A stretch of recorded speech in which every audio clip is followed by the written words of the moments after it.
July 10th, 2026, San Francisco.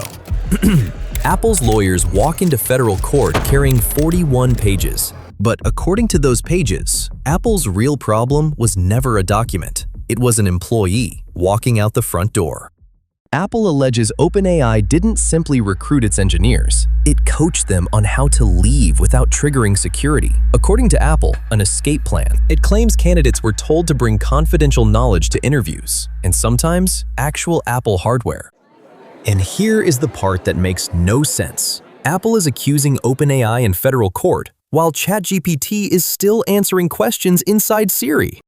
And buried in those pages, 3 details almost nobody covered: a security blind spot, an unanswered letter, and a designer Apple refuses to name. The story starts with 2 engineers. Friday morning, the Northern District of California. The defendants, OpenAI, its hardware startup I.O., and 2 of Apple's own former engineers. The first page does not sound like Apple. Quote, "This case is about Apple's former employees stealing Apple's trade secrets for the benefit of OpenAI." Page after page, the language escalates. Apple calls OpenAI's entire hardware business rotten to its core. Apple is demanding damages, a jury trial, and the return of its property. Commentators reached for the word Steve Jobs once used about Android: thermonuclear. OpenAI denied everything. First, we have no interest in other companies' trade secrets. Then, 4 days later, we're not aware of any evidence that this complaint has merit. 2 companies, 2 versions of reality. A court will eventually pick one.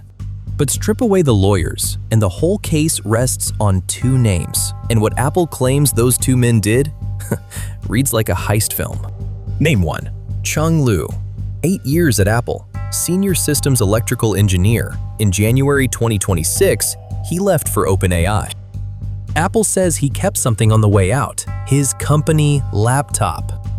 And according to the complaint, that laptop carried a bug, a flaw that let him reach into Apple's cloud storage after he had already left. The filing says he surreptitiously accessed and downloaded dozens of Apple's confidential hardware files, unreleased products, engineering presentations, technical specifications. The complaint even points to internal messages where individuals allegedly joked about the access. Not panic, amusement. Name 2, and this one cut deeper. Tang Yu Tan, 24 years at Apple, the vice president who led product design for the iPhone and the Apple Watch. Today, OpenAI's chief hardware officer. 24 years. That is not an employee leaving. That is institutional memory, walking out the door.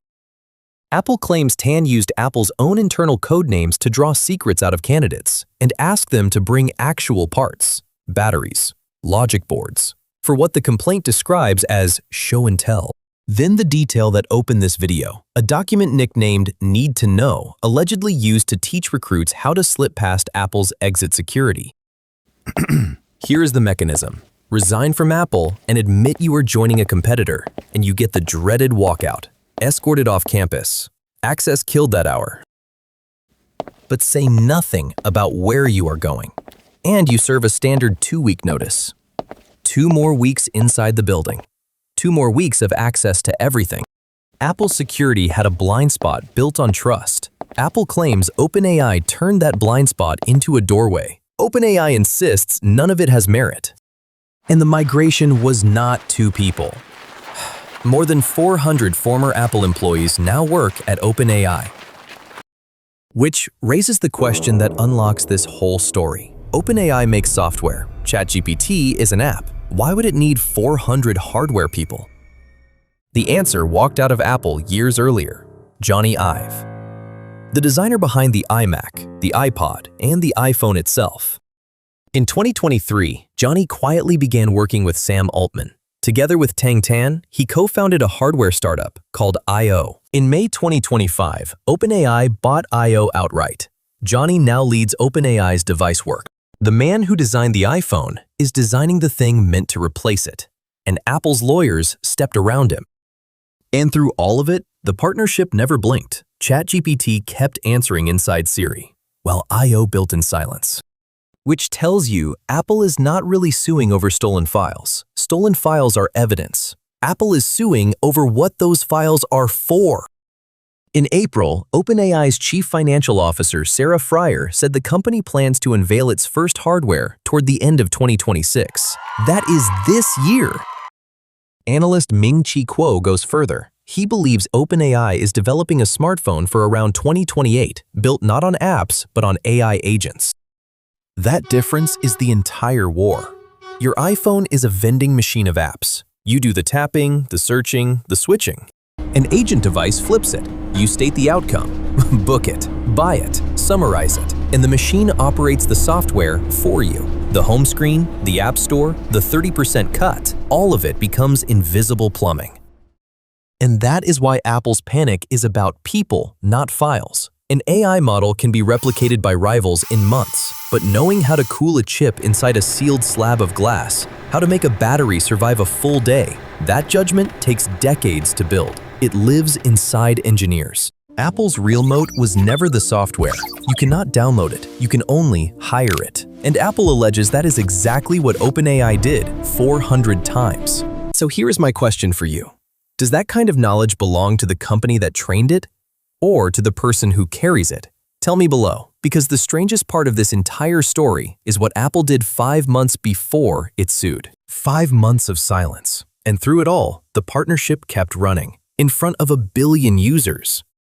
The lawsuit carefully excludes that partnership, and Bloomberg reported OpenAI had been preparing legal action of its own over how the Siri deal played out. Partners in public, preparing for war in private. So why sue in July? Look at the calendar. OpenAI's device unveiling is months away, and discovery, the process that forces both sides to surrender internal emails, hiring records, and design documents, now runs on the same clock as that launch. And that is the real payoff of those 41 pages. Whatever a jury decides years from now, the filing has already done its job. It is Apple's first public admission that it no longer sees OpenAI as a software partner.